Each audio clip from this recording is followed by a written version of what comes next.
Good evening. Welcome to the June BET meeting. Can everyone please rise for the Pledge of Allegiance?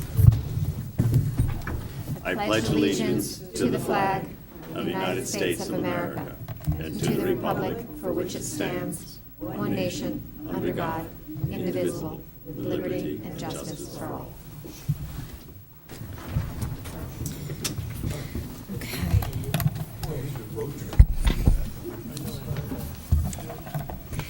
BET clerk Beth Crumick is unable to attend this evening.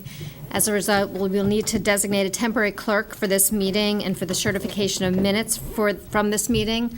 Leslie Moriarty has agreed to serve as temporary clerk for these purposes. I would move at this time then that we appoint Leslie Moriarty to act as the temporary clerk this evening. Is there a second? Okay, so motion by Jeff Raymer, seconded by Leslie Tarkington, that Leslie Moriarty will be designated the temporary clerk for purposes of this meeting and for the certification of the minutes from this meeting. All in favor? Aye. Aye. Any opposed? Any abstentions? That motion carries 11-0-0. Okay. Now we have an executive session on our agenda. Can I have a motion to go into an executive session to discuss pending litigation? So moved. I would second that. A motion by Ms. Vasiliotis, seconded by Mr. Raymer. Executive session at 6:30. Okay, welcome back. We, in the interest of, if it's not on tape, it didn't happen, we did take the vote to go into executive session, 11-0-0, and we took a vote to come out of executive session, 11-0-0 at 6:46. Roland.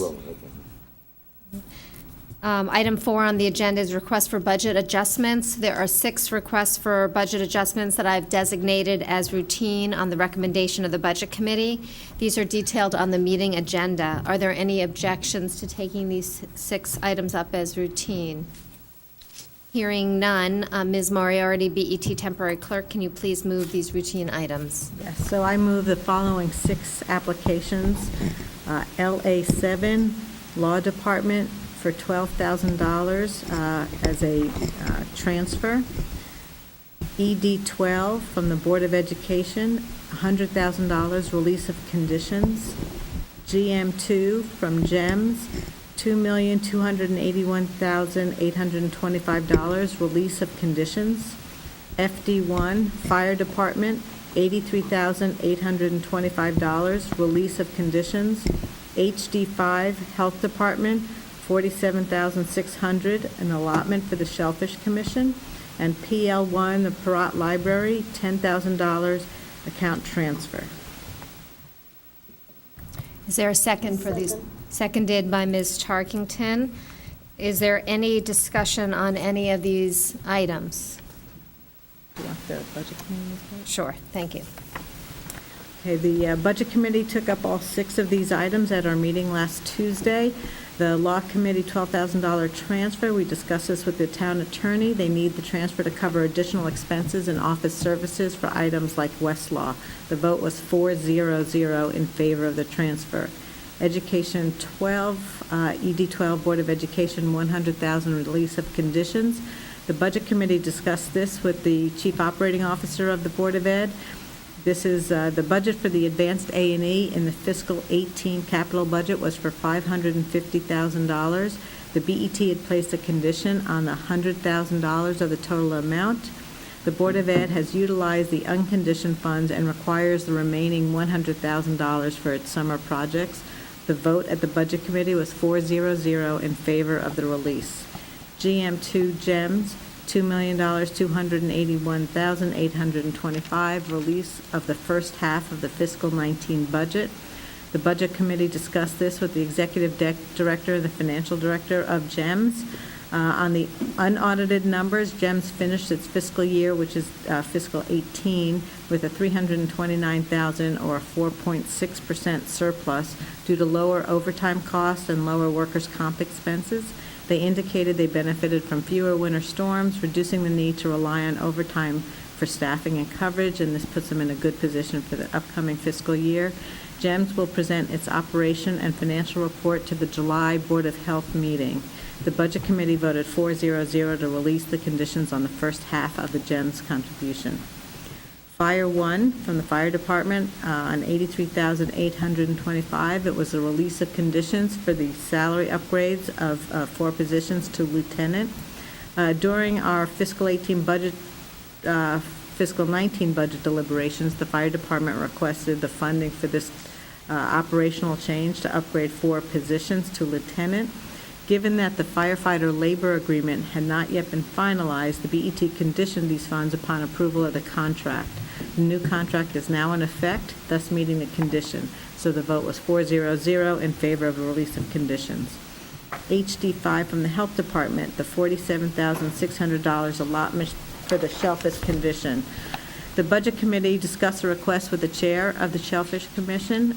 This commission operates as a revolving fund with the revenues it collects held in a segregated account. The commission needs the BET approval to access these funds for operating expenses. The BET last approved a 1-year budget last July. The current request for this is for a 1-year budget to begin July 1, 2018. The budget includes similar level of expenses for its operation as in prior years, with 2 notable changes. First, it's participating in a Yukon study to determine the effect of microplastics on the freshwater and marine environment for $14,000, and it increased its advertising budget for this Yukon partnership, as well as its annual Experience the Sound and other events it holds during the year.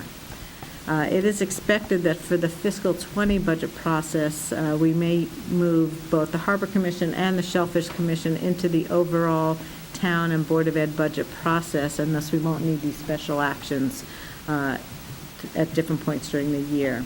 The vote at the Budget Committee was 4-0-0 in favor of the allotment. And the last routine item is PL1 for the Perrott Library, a $10,000 transfer. The Budget Committee discussed this application. The request is for a transfer to cover unanticipated elevator repairs and tree trimming expenses due to the March storm. The vote was 4-0-0 in favor of the transfer. Thank you, Ms. Moriarty. Any further discussion on these items? I'm going to call for a vote. All in favor, please say aye. Aye. Any objection? Any abstentions? Those items have carried 11-0-0. There are also 5 carry-forward requests.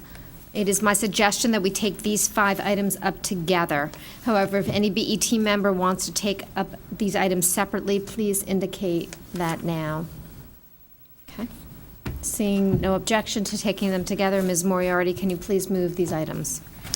Yes, so I move the following 5 items on capital carry-forwards for the BET's consideration. First is GL1, Greenwich Library, $55,000 for the flooring replacement in the Coscob branch.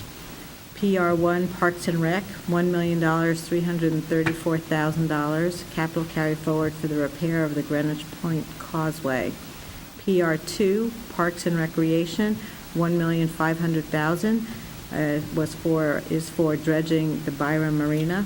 PR3, Parks and Recreation, $260,000 to replace a Byram launch ramp and dock. And ED11 from the Board of Education, $100,000 for risk management mitigation. Okay. Ms. Moriarty, is there any report from the Budget Committee on these items? There. Seconded by Jeff, right? Seconded by Ms. Raymer. Mr. Raymer, excuse me. Mr. Raymer and Ms. Moriarty. So the Budget Committee also voted on these 5 requests in one motion. All the requests met the requirements for approval by the BET, and we voted 4-0-0 to approve them.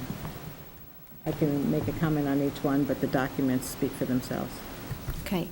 Any questions on any of these items?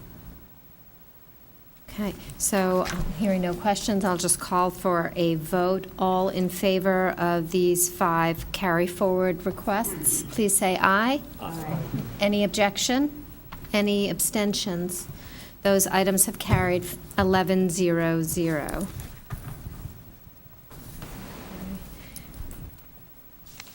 There are also 6 non-routine items this evening. The first item, SE 15, put forward by the Law Department, and a $15,000 additional appropriation as a settlement, DeAndrea versus Town of Greenwich. Can I have a motion for that item? I would so move. Second. You beat me again, Oh, Jeff. I'm sorry. Moved by Mr. Raymer and seconded by Ms. Tarkington. Sorry, Karen. Is there any discussion on this item? So this is a $15,000 settlement of this litigation. Give the Law Committee report, Ms. Yes, the Law Committee considered this item, and upon recommendation of the Law Department, voted 2-0 to accept the proposed settlement of $15,000.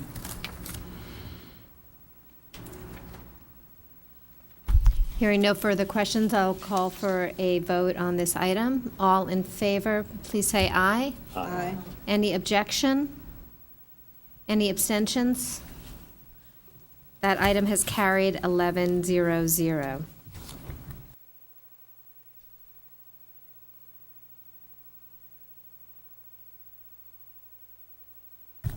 Okay. We next have TA2, Tag and Safe Rides, $73,250, release of conditions. I'll move that. I'd like to also move HS1 at the same time, since they are related. Okay. And I'll second that. Okay. So TA2 and HS1 moved by Ms. Moriarty, seconded by Ms. Tarkington. Ms. Moriarty, can you give the Budget Committee report?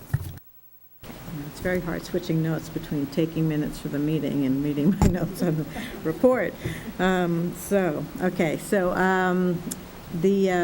both these items, the Budget Committee met last Tuesday, and the Treasurer of TAG gave us an update on the operations. TAG is continuing to implement its revised operating plan to reduce the call volume on the dial-a-ride service so that its expenses match the state and town funding for that program. The remainder of the TAG services already operate on a break-even basis. The town administrator and the Department of Human Services will be meeting with TAG on a regular basis regarding the service levels and costs. The release of conditions will make this funding available as of July 1st. There will be further information as we go through the year. This is 1/4 of the release of the fiscal 19 budget. The vote at the Budget Committee was 4-0-0 to release the condition on this first quarter. I'm seconding the motions. So Ms. Tarkington already seconded them. Did you also talk about HS1? Those comments really relate to both. The HS1, $18,000 is for the TAG services for the River House, and those are also a release of those funds. That particular expenditure is overseen by the Department of Human Services, and they do meet and get reporting from TAG on a regular basis. Okay. Are there any questions on TA2 or HS1? Any further discussion? Hearing none, I'm going to call for a vote on TA2, the $73,250 release of conditions for TAG and Safe Rides. All in favor, please say aye. Aye. Any opposed? Any abstentions? That item has carried 11-0-0. And now on. Point of order, we're taking two separate motions or two separate votes? Two separate votes. We combined So you them. combined as you take the vote Yes. as one? Yes. Okay. So now that we took the vote as us, so I guess I'm going to call for a motion to rescind that vote and take the vote as one combined item. So all in favor of rescinding that first vote, please say aye. Aye. Any objection? Any abstentions? So that vote has been rescinded, so I guess, I don't know that our minutes need to reflect it now that it's been rescinded, and we're going to take a vote on TA2 and HS1 as a combined item. All in favor, please say aye. Aye. Any objection? Any abstentions? That item has carried 11-0-0. Get back as soon as I take my own notes here.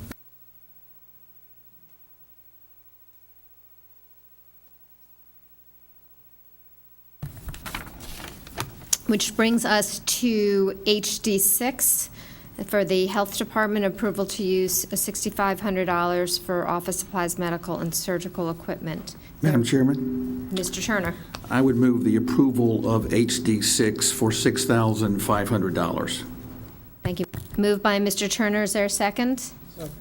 Seconded by Mr. Mason. Okay.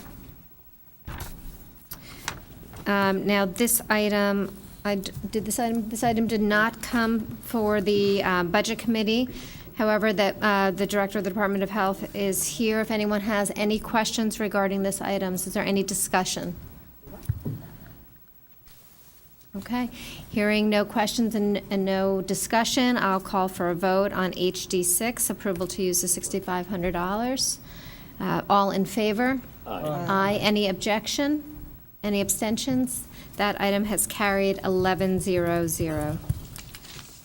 Okay. Which brings us to PS1, parking services. It's a transfer of $25,000 to cover additional bank credit card fees. This item also was not presented before the Budget Committee. Can I have a motion for this item? So moved. This motion was moved by Ms. Tarkington. Is there a second? Seconded. Seconded by Mr. Raymer. Mr. Geiger, can you just give us a little bit of description on this item? They've been expanding the use of credit cards through the different lots with the, I guess it's the kiosk method of payment. And as they expand that, more people use credit cards, so the fees are going to go up along with the increased usage. The budget for 17-18 was just a carryover from the prior year's budget, which was too low last year already. It didn't reflect that, what was actually happening with the way that they were collecting the money. So this is required to cover the credit card fees for the balance of the year. Mr. Raymer? So from the materials that you gave us, it appears that their charges for the year to date are about $102,078. And the budgeted item for the current year is at $75,000.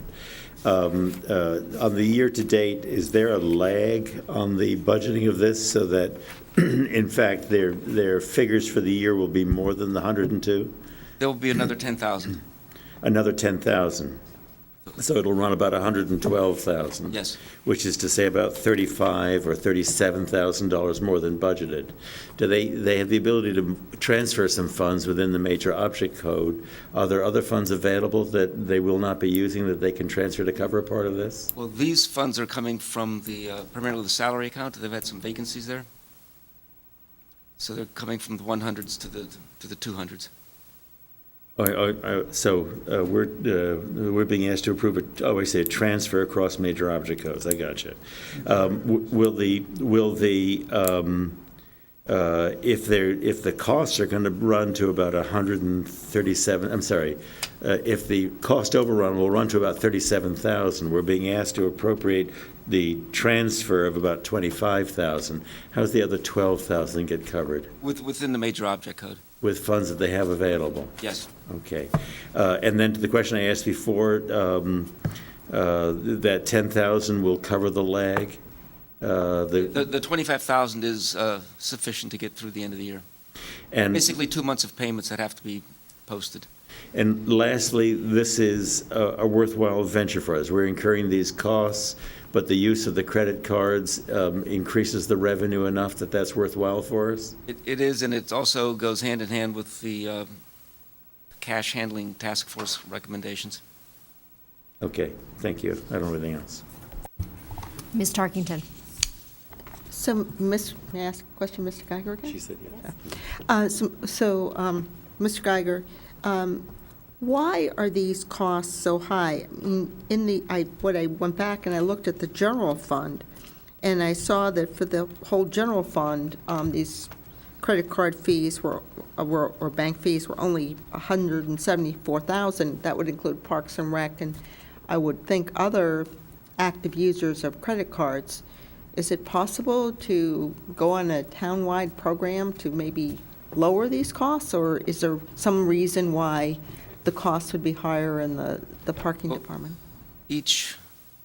Almost each department has its own relationship with a credit card company because the credit card company is tied into the software that the department's using, whether Parks and Rec uses RecTrack, this Parking Services uses a different one. So it's kind of difficult, tie it all together to one vendor, but Treasury is looking over all of them to make sure that we get a reasonable deal. That's good, because that would be my suggestion, to make sure that the town treasury is involved before any department uses any kind of credit card processing. So maybe at some point in time, when we're looking at budget guidelines or next year in the budget season, we should, just get an update on the different departments that are using credit cards and, or some appropriate time, if that's all right with our chairman. So we get a feel for what credit card processing companies we're using and if there's a way to lower these costs to the town, while, again, moving to a cashless kind of, operation, which I think is very prudent, and so I certainly want to support that operation. Thank you, Ms. Tarkington. That's a good point, and I know that a number of departments have raised the question of how we budget for these credit card fees, so I think we will have that conversation over the next couple of months. Mr. Deuce. Elsewhere in government, you charge for use of credit card. I just paid my estimated taxes this past week, and every state charges a premium if you use a credit card. Fed does too. So does the town elsewhere. I remember when I paid my parking fee for the train. Why doesn't this department pay or charge an extra fee for use of credit cards? The idea for a lot of these, like the golf course, that kind of like a merchant builds the cost of these credit cards into the price that they're charging. So if you use your credit card to go online and reserve a tee time at the Griff, the cost should be built into the. Okay, well, it wasn't done this past budget cycle because obviously they were surprised. That's true. There were a lot of things that were happening at this budget cycle, but unfortunately. So, Tell us about it, So, Mr. Deuce, that's a good point, and it's a question, I guess, that we will take up with the departments as we take a look at the credit card fees and the cash handling, and as we build the budget for the next year. Any further discussion on this item, PS1? Yes, Ms. Hess. Yeah, just to add on to what Leslie said, I think it's really important, because when we were talking about in the audit committee about trying to move away from cash and try to maybe encourage credit card, that if we're trying to use more credit card, if we're going to bake it into the budget as a cost of doing business, I think it's really important, regardless of having different systems in different departments, to leverage off that. There's no reason why we can't get the benefit of that. And so I think the departments need to come together, because if we can actually reduce the costs on a consolidated basis, then maybe we can actually increase the usage, which I think then has the benefit of reducing the amount of cash through the system. So I just think it's really important. Yeah, I also would like to agree with Deborah, Ms. Hessen, Ms. Tarkington. I think that one of the things that is being considered is having the credit card fees come in as a fixed cost and therefore have it managed centrally and also negotiated centrally and potentially leveraging the scale for lower costs and taking away any disincentives by each of the departments who would otherwise perhaps not wish to use credit cards because of the cost associated with it. Okay, further discussion on PS1, $25,000 transfer for parking services. Okay, all in favor of this item, please say aye. Aye. Any opposed? Any abstentions? That item is carried 11-0-0. The last non-routine item is ED 13. It is for the Greenwich Public Schools, and it's a release of conditions for the Central Middle School boiler room columns. There for $318,447. Mr. Watson is here from the public schools. If they're Oh, yes.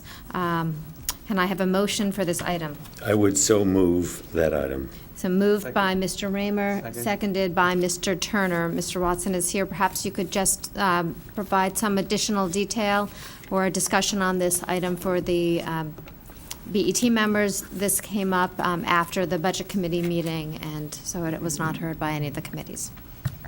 First of all, I apologize for this information getting late to the committee, but we're working. I'm not sure that your microphone is on, but they want it to be on for the televising purposes. There's a little switch on the top. If you click it to on, it takes a moment before it actually activates. I'm sorry. There you go. So if you didn't hear me, I want to apologize for getting this information late to the committee.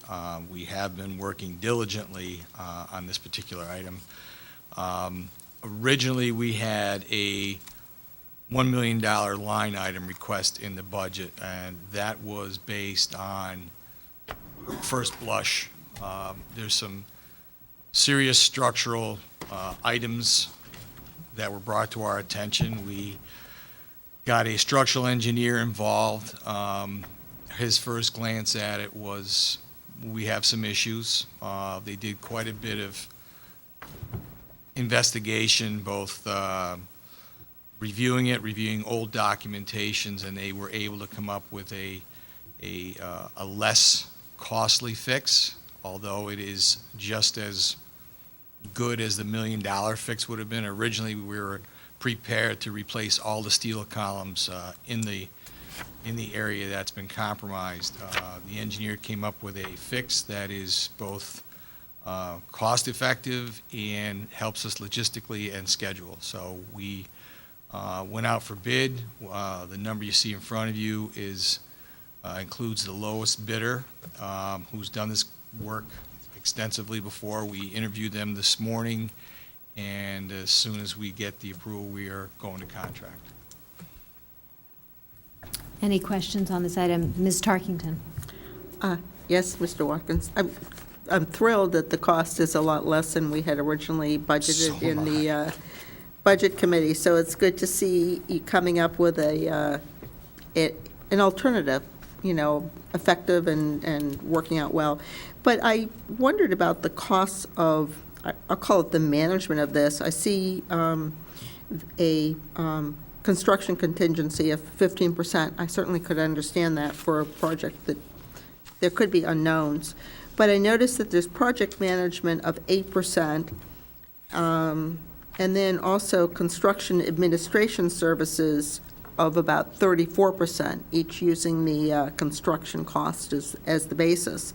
So that's about 42%, and I wondered if that's high for the relative size of this project, although I repeat what I said before, I'm glad that at least an alternative was pursued that's going to be much more cost-effective. But nevertheless, something like 42% for engineering and supervision services seemed high. Is that? I think it's high, and we're working on it.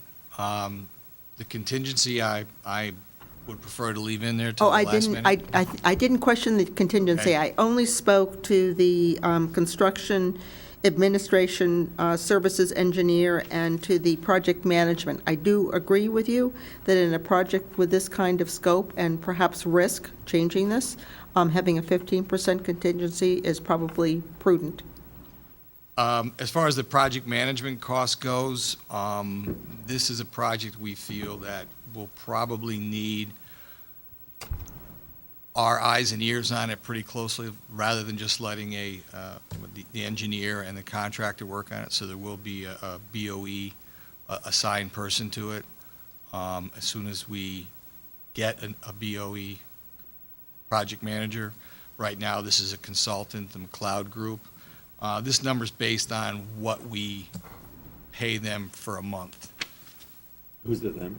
McLeod, they are our project manager on call. That number certainly can also go down. That was an estimate. The construction administration services is the engineer's costs. That we can squeeze them a little bit on, but we also expect them on site because of the complexity of the job, the logistics, and the schedule. We're going to have them on site quite a bit. Thank you. I think Sure. normally these are the kind of questions we would ask at the Budget Committee, not necessarily at the full BET meeting, but since Understood. we didn't have the opportunity. So we appreciate you being here to respond to us. Not a Thank you. problem. Thank you. Mr. Raymer. I'm sorry, I'm going to ask some of the same questions. So the actual bid you received from the bidding process is $198,500. That's correct. And you, I don't disagree, have added a contingency of 15%. Correct. Who is the 18,000? The 18,262 is your estimate of what it will cost you to bring in McLeod as like a project manager to oversee the project? That's correct, and they're currently with us as our on-call project management. They've been with the BOE probably for the last 2.5 years. They were brought in to assist with summer work, and through the transition, before my coming on board, they were full-time to us. So that's a monthly rate, give or take $1,000. And it's normal for the Board of Ed to bring in McLeod to supervise bidders on construction projects? Correct. Okay. We'll have our own project manager, hopefully by the end of the summer, so a consultant probably won't be needed after this year. And the $66,910, that's in part for the engineering services that were already done to get to the point of deciding that you could be doing these reinforcing plates rather than replacing the That's correct. columns. Do you know what portion of the 66,000 relates to services already rendered as opposed to Oh, consulting? I'm sorry, this is bidding through construction. It does not include the initial design. So it's, I can get that number for you, but this is So true CA you've already services. paid the engineer out of other funds of the Correct. Board of Ed? Out of And our- these are just funds then going forward from this point? And just for this job. Yeah, We and just also for use this job. the same engineer as our on-call engineer for some Right. other work. All right. And is the 66,910 based upon a bid? It's based upon their estimate, it's not a bid. Okay, so you haven't bid the engineering process. You have an engineer that you routinely use as a consulting engineer on Board of Ed projects. is that it? They are one of our on-call engineering firms. Okay, all right. Thank you. And that portion was bid out, the on-call services. Thank you. Further questions on this project? If the release of conditions is approved, when do you anticipate the work to start on this? The Monday following the last day of school. Not And, soon. and will you be able to complete the work over the course of the summer? Yes, Glad to hear it. Yes. Okay. that's the plan.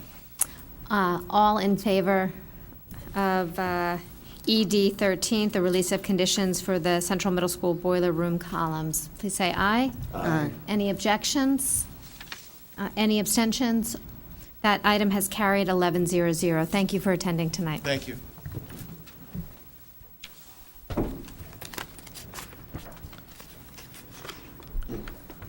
That concludes our budget items for this evening, and we'll move on to the rest of the agenda. Ms. Elliott, if you could join us to discuss the assessor's report.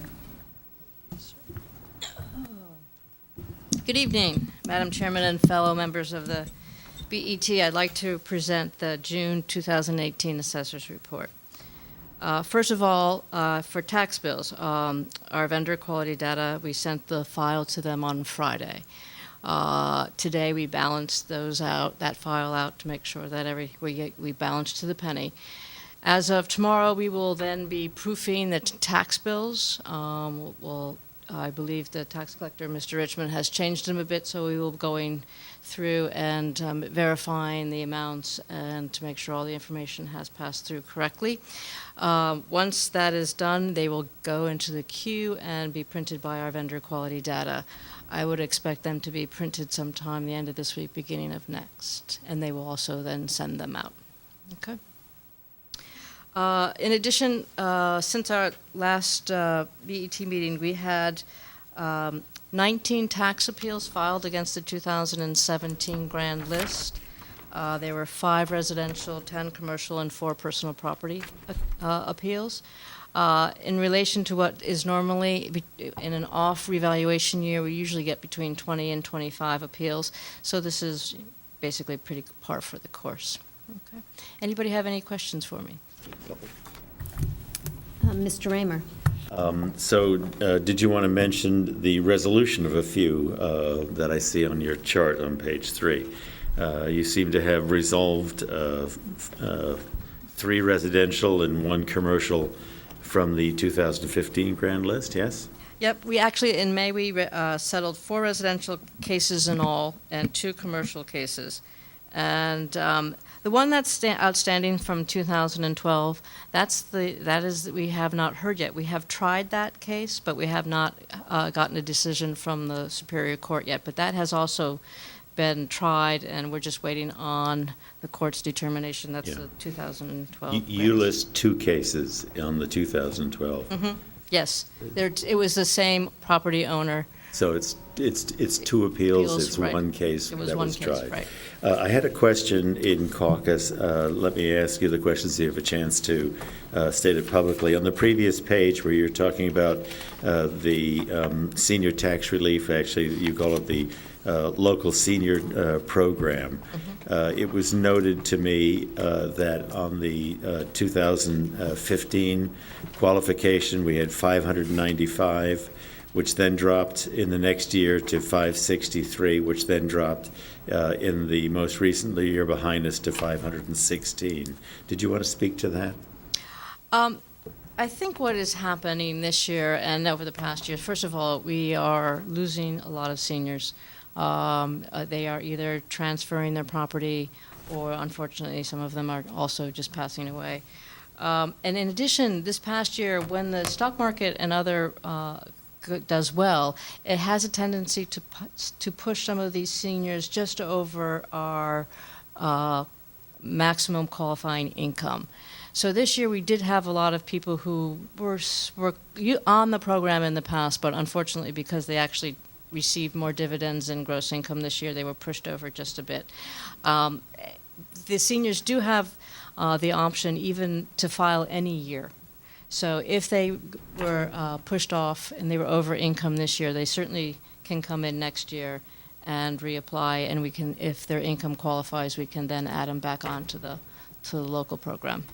On a related subject, if I may, in the past year, we had appropriated $950,000 in the budget for the senior tax relief. For the upcoming year, fiscal year 19, we've reduced that to $900,000. But looking at the figures that you've shown there, we actually, on the 2015, we actually spent only $823,000 and change. In the next year, only $816, and in the most recent year, only $756 maybe. So we're not nearly approaching the $950. The requirements, the standards, both on property valuation and on income levels, are governed by municipal ordinance, I believe. I think I have that correctly. Correct. Would you be able to run a calculation of what adjustments on income or property might bring us closer to the $950 that we've been appropriating if the Board of Selectmen were of a mind to want to amend those ordinances? Is that a piece of work you could do if I were to ask that of you?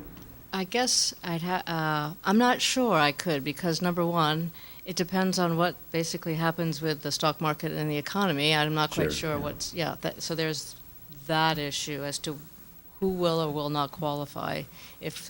Then the second issue, I guess, is how many seniors do we have out there that are close to this income? And I can work with the senior center and see if there's a number of people that are close, but I honestly don't know in the population what the median, or what the income is for people over 65. Point taken. Yeah. Thank you, Laura. Ms. Tarkington. I have other questions, but on a related question to Mr. Raymer's, the median price of a house is actually quite high today that becomes eligible for this program, as I remember. It's based on, yes, what we do is we median. take the median sale price of the house, and I believe it's at 1.3, the assessment's at $1.3 million for this The year. assessment, so That's a 70%. so that's a 70% number, so was that $2 million home, is eligible for this program. So, it's not a very narrow program. It's actually open to, at least from the home's value, or whatever. I mean, I think that you're in the range, and our arithmetic here is probably in the range, but you can always respond if that was somewhat different, but as I remember, it was pretty much to the mark. I just wanted to comment on your chart. One of the groups that I noticed was not included were the veterans, and I believe that they also have a program. That's a statewide program, yes, that we implement. So basically, anybody who was a veteran who served during wartime at least 90 days and was honorably discharged, you get a veterans exemption here in every municipality in Connecticut.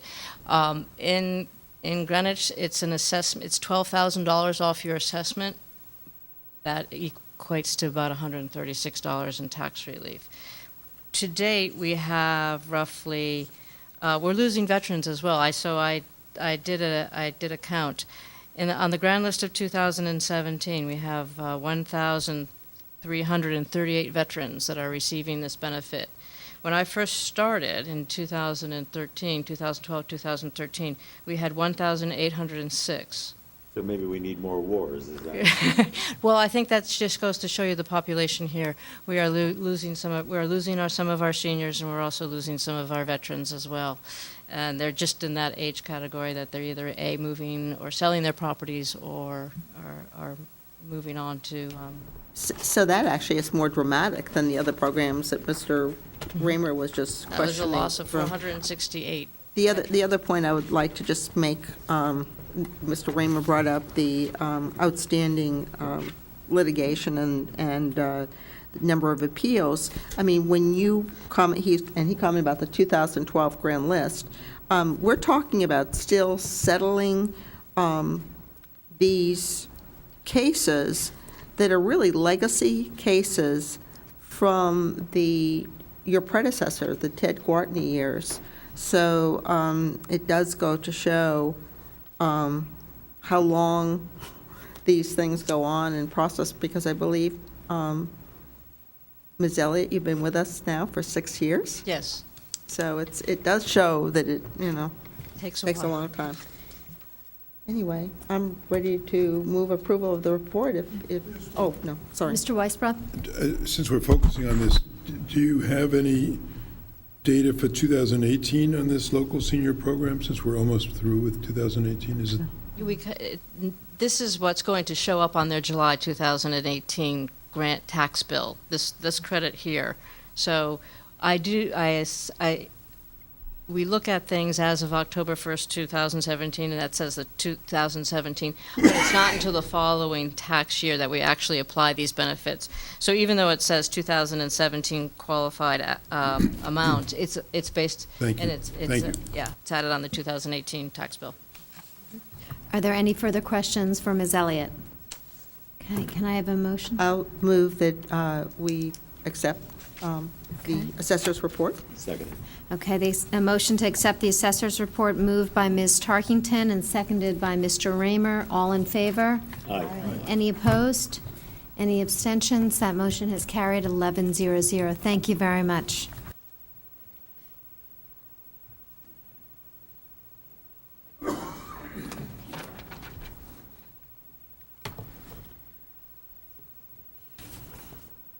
As you all know, Mr. Mynarski is not attending this evening, and we do not have a controller's report for June, and we'll resume with this report in July, which brings us to the treasurer's report showing investment portfolio activity for the month of May 2018, which was in your packet for this evening. Are there any questions on the treasurer's report?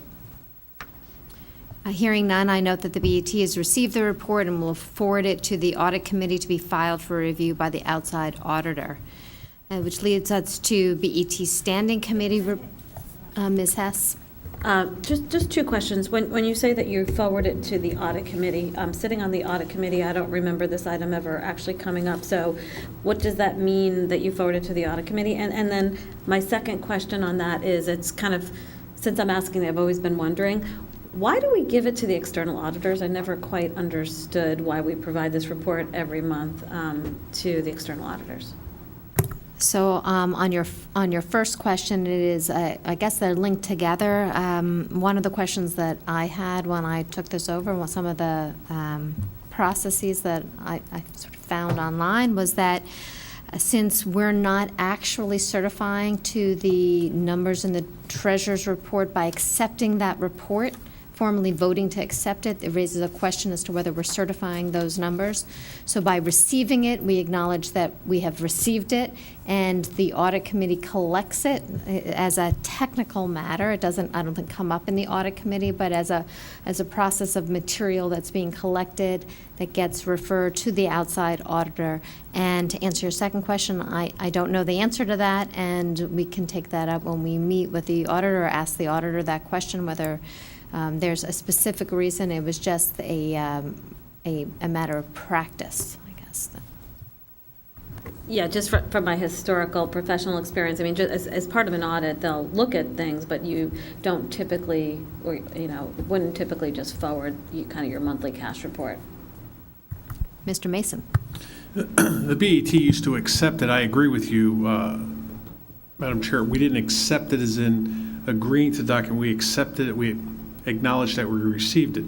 However, under the Charter Section 8B, the BET is required to have all financial records filed, logged, and available to the BET and whatever else is needed at the time.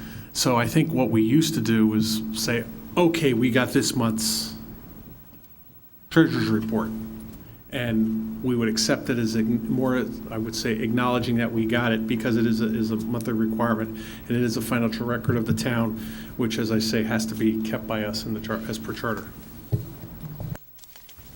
So we're in agreement. We have note that we have received the report, and we are keeping it along with our other financial records. So we can continue the conversation offline later on and when we get an answer from the auditor what they're looking at. There are no BET Standing Committee reports this evening. We do have a report from one of our liaisons, Ms. Moriarty. Can you give us a report on the education? Yes, the Board of Education has been busy on a few fronts, and so the chair asked me to update the board on some of the Board of Education's activity. The first being the Master's Facilities Plan update. The Board of Education engaged an architect to develop a 15-year capital plan in early 2017, I think is when that contract was executed. Concurrently, the Board of Ed also hired an outside firm to do an updated enrollment study, which that board reviewed in November of 2017. The study showed enrollments in our community staying about at current levels, with changes, though, in the secondary enrollment increasing versus elementary decreasing. The master plan consultant performed a complete inventory of each school, reviewing all the spaces, estimating capacity, inspecting infrastructure. The consultant used as its standard the most current educational specification that were developed for the recent elementary school projects in our town. One of the key points is that the average age of our schools is over 50 years, and while they have been well-maintained for the most part, there are changes and improvements which have not been addressed. So the consultant had presented its initial results in early 2018 with the following findings: that the buildings need increased investment for ongoing maintenance. Some of the areas identified as needing focus include improving the current status of indoor air quality, accessibility, furniture replacement. The buildings would benefit from investment as well in next-generation school improvements like learning commons and more flexible spaces. And some buildings need additional classrooms or common areas based on the enrollment forecasts. The Board of Ed, during the May timeframe, identified its criteria in evaluating the plan and prioritizing projects, and at its most recent meeting last Thursday night, they confirmed the criteria that they'll be using. They are they scored each of the projects in that master plan against this criteria. So creating additional capacity, updates for next generation learning environments, security improvements, air quality and HVAC improvements, accessibility, looking at interiors and elevators, replacement, looking at poor conditions or building limitations, and other health and safety issues like fire alarms and sprinklers. The next step is for the Board of Ed administration to prepare a 15-year capital plan based on these criteria for the Board of Education's review in the fall. While that plan will be created, is going to differ dramatically from the plan last discussed, or I think it will differ from the plan presented at the Board of Ed meeting last Thursday. It should be noted that there's a difference in in the capital plan that we approved in our budgets this past March and the RTM approved in May. Our most recent capital plan for the Board of Ed over 15 years was for $350 million. The draft master plan, noted that it's a draft and that the consultant was just working on a 15-year time frame, includes $300 million of annual maintenance capital plus $415 million of building projects. These cost estimates do not include construction cost escalation, which the consultant said is currently at 4.5% annually. The challenge is for the Board of Ed, the BET, the RTM, facing all of us, is that the scope of this plan is very different than what we've seen before, and all of our boards will need to work cooperatively to determine how best to move forward. The next item they discussed at their meeting last Thursday, and it will come to our board in July, is the Hamilton Avenue School Field Project. If you recall, this came to the BET Budget Committee, I think it was last January, with a proposal to address problems on that school's fields. There were many open questions on the project that the Board of Ed hadn't thought through, and so the project itself did not progress. At its meeting last Thursday, they approved a revised plan to address issues on the field, and this will come to us in July as an interim appropriation. And the last item that they worked on, they're working on affecting budgets really, is the budget book redesign.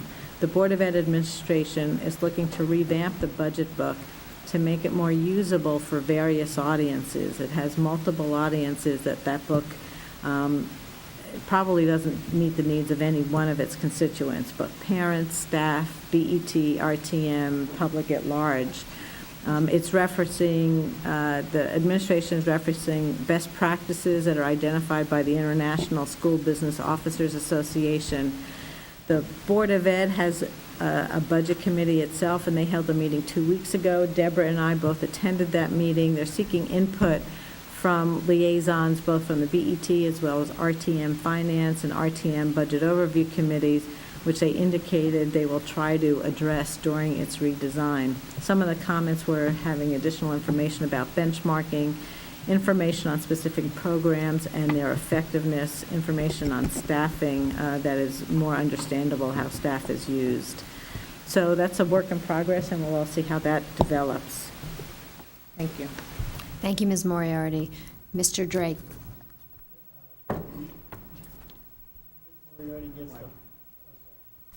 Ms. Moriarty gets the hard duty of being our educational liaison, and I know you're someone that thinks about governance and strategy it's important to you and all of us.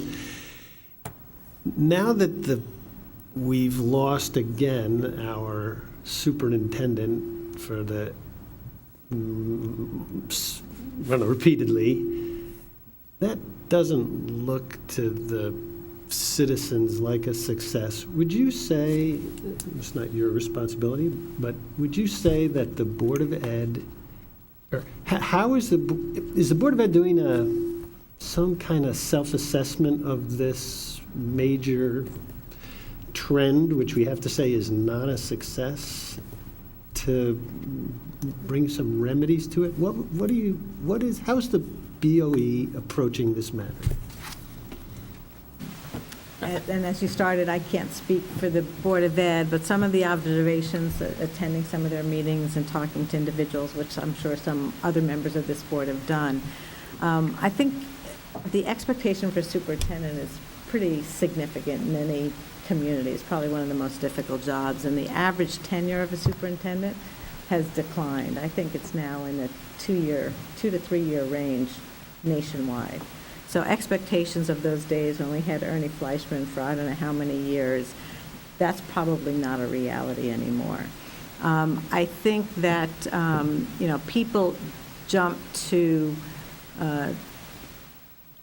the worst kind of reasons why this might occur, and I think we do have to take the superintendent at her word that her family situation was the foremost reason that this occurred.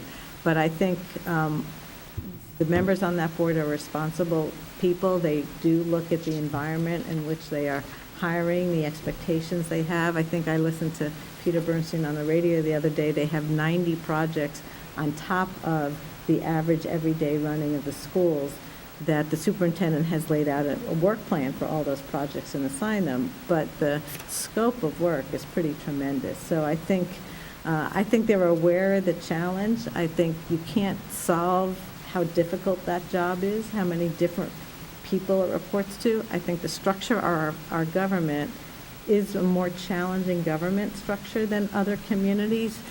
The Board of Ed, the superintendent is supposed to be the CEO, but that CEO is reporting really to 3 boards, right? Plus a community. And that's the way our charter is written. So there's a limited flexibility unless we want to really look at it. But I think that no one wants to turn over. I do think they're asking the questions and trying to improve the process and the selection and the expectations as they go forward. But reality is, we're not going to get someone here most likely for 20 years and not see turnover that looks like it may be not what we would want to have happen. That doesn't really answer your question, but. Ms. Moriarty, thank you for the detailed description of some of the projects that we will expect to see in the upcoming months. I think a number of you have attended the Board of Ed meetings, and I am appreciative of all the time that you're spending, both Ms. Moriarty as well as other members, in trying to understand the challenges that we will face in the next budget and the years to come. We have a couple of special project team reports this evening. I'm going to start first with an update on the Nathaniel Witherell Strategic Planning Committee. Mr. Drake, would you mind sharing some words with us? Yeah, I'm happy to say a few things, and Mr. Raymer and Mr. Deuce, if you want to supplement, please do. 3 things. One is, in a good spirit of volunteerism and bringing expertise to an area that could use it, Deborah Hess is helping develop the financial statements for the Witherell that are part of the RFP of accounting services that the BET previously approved. And, the governance in this area is, it's appropriate for the company to create its financial statements so that an outside firm can review them with independence. And in order to carry that out properly, Deborah is doing a long and intensive project to create GAAP financials for the Witherell. And it's an important thing, and I know she's nearing the finish line, and if she gets the final cooperation from the Witherell board and executives, it'll soon be completed. So that important step is underway. Thank you, Deborah, who has the skills and experience to do this. Secondly, the accounting, and thirdly, the consulting RFPs. The committee's evaluation groups have chosen the suppliers, the service companies. In the case of the accounting, it was PKF O'Connor Davis, who is already engaged with some accounting work for the Witherell, so for them it's an easy task. And for consulting services, the committee chose HDG, who is also a prior supplier, and I think it was unanimous, if I remember right. Everybody had the same opinion. So those 2 choices have been made. Contracts will soon be signed, and the deliverables are in the 4th quarter. So it's underway. Thank you, Bill. Mr. Drake, are there any questions for Mr. Drake on the Nathaniel Witherell Strategic Planning Committee? Mr. Deuce, or Mr. Raymer, did you want to add anything? No. Okay, thank you. Well done, Bill. Thank you. Ms. Tarkington, can you give us an update on the Greenwich High School remediation? Yes, thank you.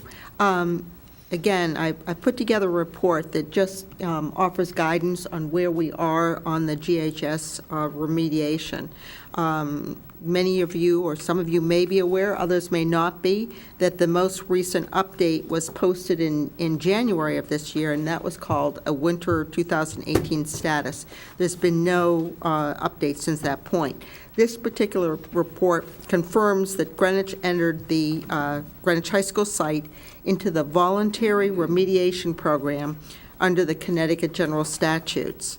And the VRP, so-called VRP, guides the investigation and remediation activities at the site and facilitates Connecticut Department of Energy and Environmental Protection involvement as the town continues to move toward an approved remedial plan. DEEP will retain oversight of the remaining investigation, so this is taking the leadership from the EPA and the investigation and the remediation while the site is in the VRP. So again, it documents that in a letter to DEEP dated October 12, 2017, AECOM Technical Services, who is the town's contractor for this project, submitted a proposed schedule of activities for investigation and remediation of the GHS site.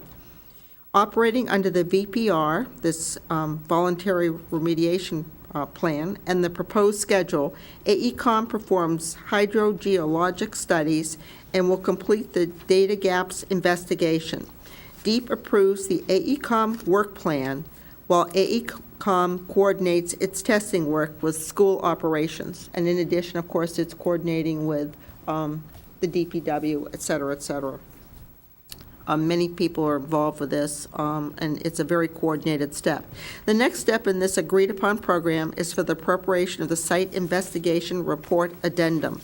The addendum will include a data gaps evaluation summary, a turf field sampling study, and a hydrogeologic study report.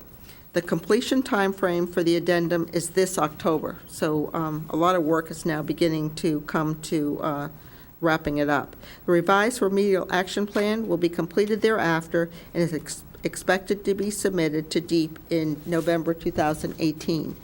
So in addition to this written report, it includes a financial summary, which Roland has prepared. And in this summary, we list the approved projects and, so what has been approved to date, and then where we see, and what you see in your capital plan, the proposed GHS remediations. And in addition, to summarize the money being spent on the site in terms of remediation, we include the BOE MISA numbers. And the money spent on MISA that related to this remediation. So in total, we're looking, including MISA, a combined budget, both historic and proposed, of about $26 million. The town has spent approximately $10 million, and it has encumbered and available approximately $1.6 million. So that's the most current update. Thank you, Ms. Tarkington. Mr. Mason. If I may, a few questions through Roland on the financials on the bottom. 1112 GHS remediation C interim. Is that the portion of remediation for MISA? The MISA one is at the bottom, where it says BOE MISA, Okay. $2,070,000. So everything above is the fields. Yes, that's what Public Works is controlling. Got it. So I as I read this, if I may, as I read this, it seems like we've, after 6 years, entered into a voluntary program. And I just want to know, it seems now we're another year out before we take away that awful-looking fences at our school fields. So would someone be safe to assume that Western Middle School or any other remediation project is 6 years out? Unacceptable. The taxpayers in the town, this is just unacceptable. We've had conversations about how we worked with the state and the accountability on our part versus the state, and I understand it seems we have a direction we're going now. But this started in fiscal 11-12. It is fiscal 19. Does this mean that every remediation project that we come into, we're going to have this? MESA got delayed for how long? How long did MESA get delayed for the remediation? A season, a year? And we had to go how far down for the orchestra pit? I think that the schools are in the Board of Ed's care, custody, and control. There's no doubt by statute they are. I think this is a town issue, and I'm not pushing it in that direction. But I think this is, in my opinion, room for improvement. Okay, thank you, Mr. Mason. Ms. Tarkington, thank you for putting together this report. I know a number of us feel a little concerned with the pace of the work, and we appreciate the update and the fact that you're staying on top of the project as well, and we look forward to a similar type of report on the western fields as well. Did you want to add something? Was that? I was just going to add that I think that entering the voluntary remediation program was a good step by the town, and it really is moving us in the right direction. And I would like to hope, and I will be on top of this too, that we won't see the kind of delay that Mr. Mason is talking about before, if needed, Weston would have to, proceed. So we'll try and update this board in July if that's appropriate. Thank you, we would appreciate it. And the final special project team report, I'd like to do a little introduction. There was some confusion with regard to the report as well as an item of new business on the agenda. It was intended that they would be linked. The report from the team looking at the state budget and federal tax reform impacts has been working on a written document as well. I had hoped that we would discuss the written document as well as getting an update, but that will wait till later in the summer just for your edification. But I'm going to ask Mr. Deuce and Mr. Weisbrod to talk again a little bit of an update on what's been happening since they last briefed us in March. Before I comment on that, I want to thank my colleagues for allowing us to defer this meeting for 1 week. I was out of town along with along with Bill.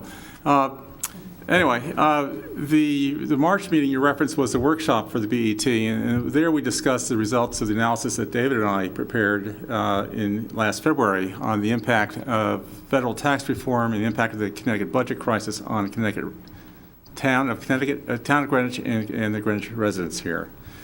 That's been, I don't think that's yet been circulated, but I expect it will be circulated prior to the July meeting. Subsequent to the workshop, Jill asked that David and I also prepare an update for the 3 months following the submission on what has happened both at the state level and federal level that will affect our thoughts as we prepare our guidelines for this coming year. We have written a draft, but we've not yet prepared to circulate it yet. But so what I'll give to you today is just some highlights. Actually, it's 6 highlights, which we'll hopefully have a chance to read about and discuss in the July BET meeting. First, since March 1st, when the prior report was submitted, U.S. economic performance has been surprisingly strong.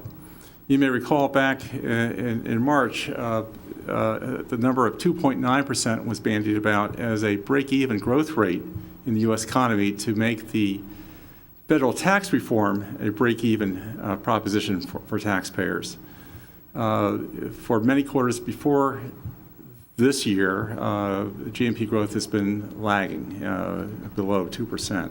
So it was thought at the time 2.9% was a ridiculous jump. It appears there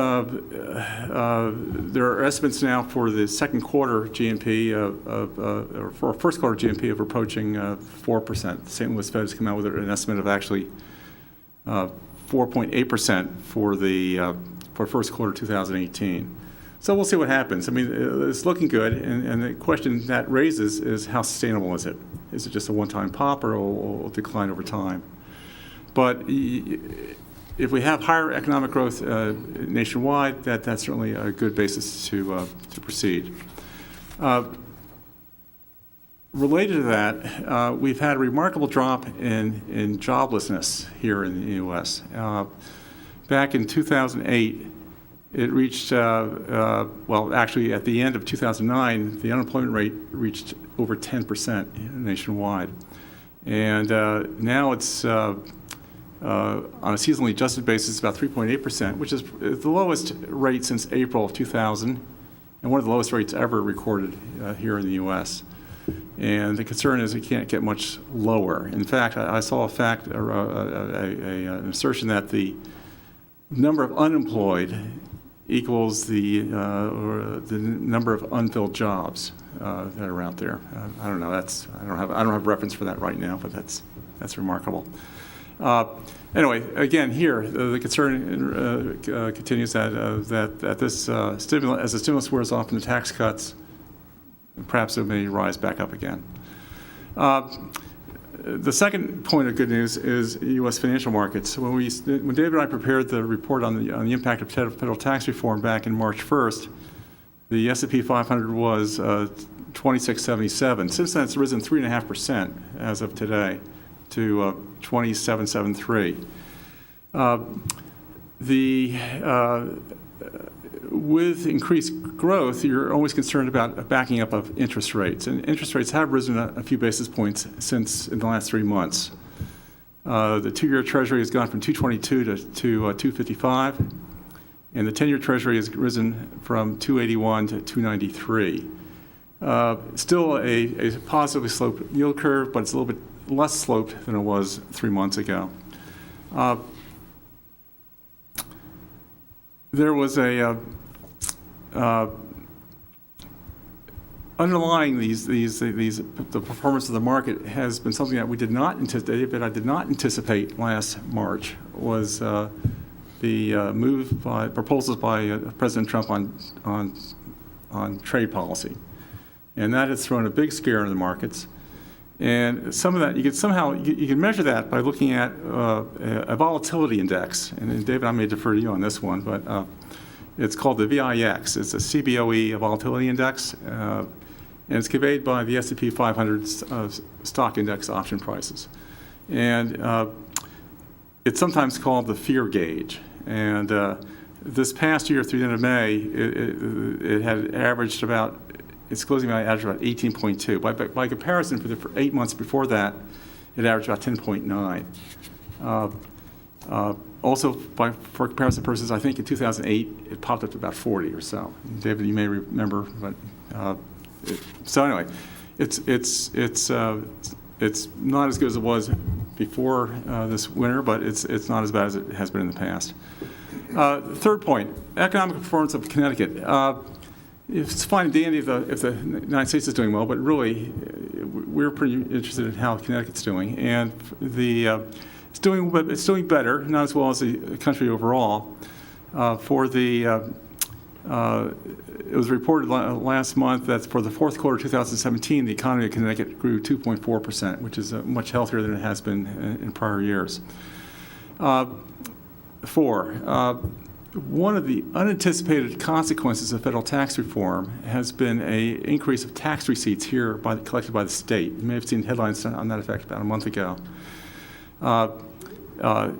This past quarter, Connecticut's collected $1.3 billion more in taxes than budgeted. Now, that never happens. Usually, its projections well exceed what's actually collected. At least that's been the trend for the last decade.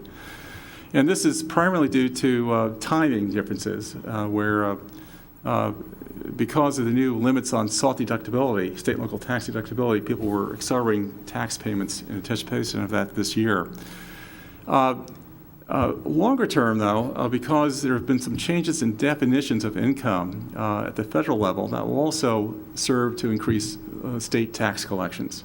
We'll have more insight on that in another month or two. 5, we had the passage of the second bipartisan state budget back in early May. That followed the prior year's bipartisan budget approved last October. And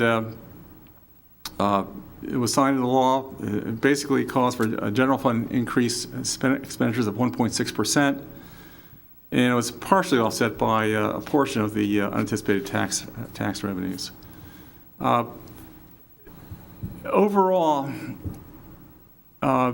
it didn't make the long-term changes that need to be made. We're going to be fine for this coming year. We have a balanced budget. But looking ahead to the next 2 fiscal years, we're looking at, again, multi-billion-dollar budget deficits. I'm talking $2 billion plus. So that's very disconcerting. A couple other things. You may have seen last month some good work done by the General Assembly to potentially allow a means for individuals to deduct state and local taxes here in Connecticut. It hasn't fully presented yet, and I applaud their efforts, but I'm not holding any hope that the Treasury will allow that to go on. The Treasury has made separate announcements that you could do whatever you want, but we're not going to allow it, in effect.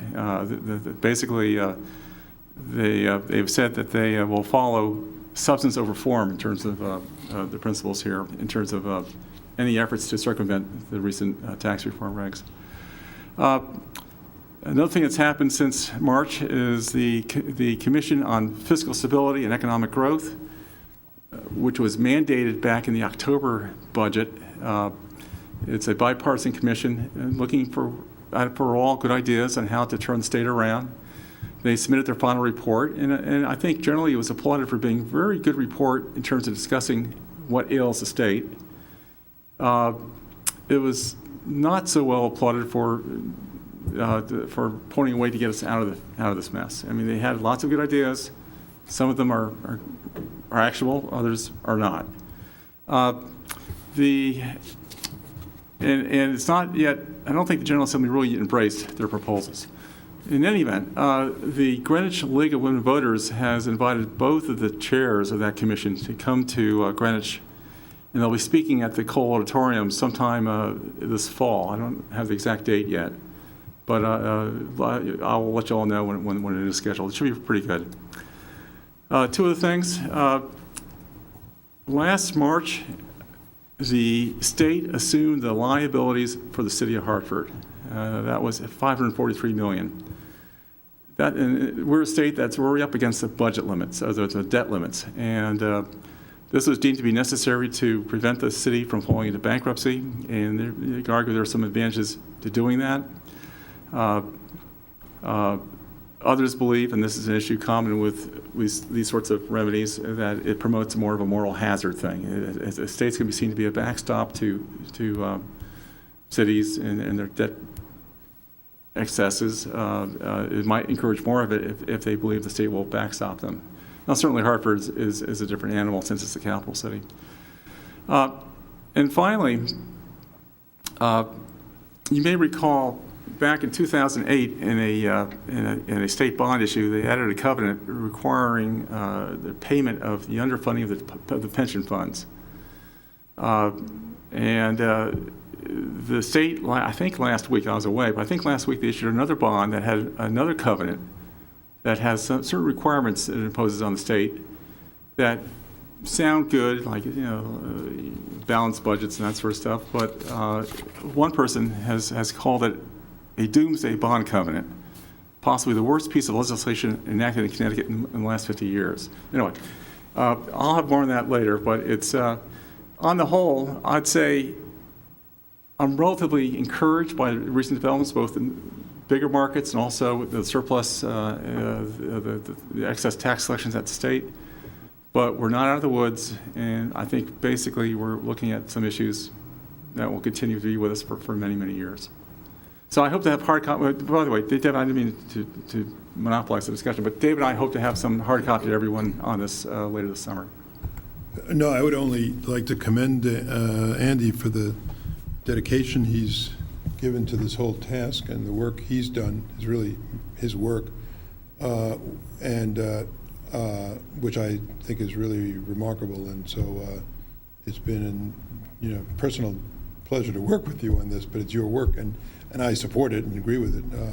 I think I would make one comment, which is that when this project started, the assumption both Andy and I shared was that the combination of the elimination of the state and local tax deduction on the federal taxes, plus the dire straits that the state of Connecticut has, would be severe headwinds in terms of what we were dealing with on this panel.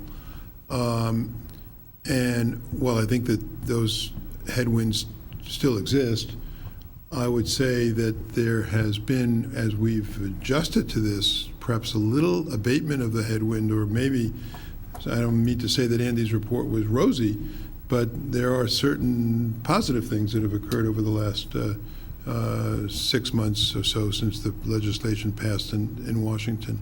And so the intensity of that, or at least it feels like the intensity of those headwinds has abated to some extent. So this is something that we need to keep an eye on going forward. And once again, congratulations to you, Andy, for your work. Thank you, Mr. Duce and Mr. Weisbrod. Particularly, I know I appreciate the hard work that you've put in to follow these issues over the last several months and to educate all of us and the public as well. And I think I speak for all of our colleagues in extending that gratitude. Are there any questions for either of them on this latest update and report? Okay, so we'll look forward to seeing the hard copy and having a further discussion as we move into the budget guidelines discussion. That it ends the item on the agenda for the special project team reports. There is no old business to conduct this evening, but we do have one item of new business. In your packet, you have a resolution or a document appointing Mr. Geiger as the acting controller while Mr. Menarski is out on leave.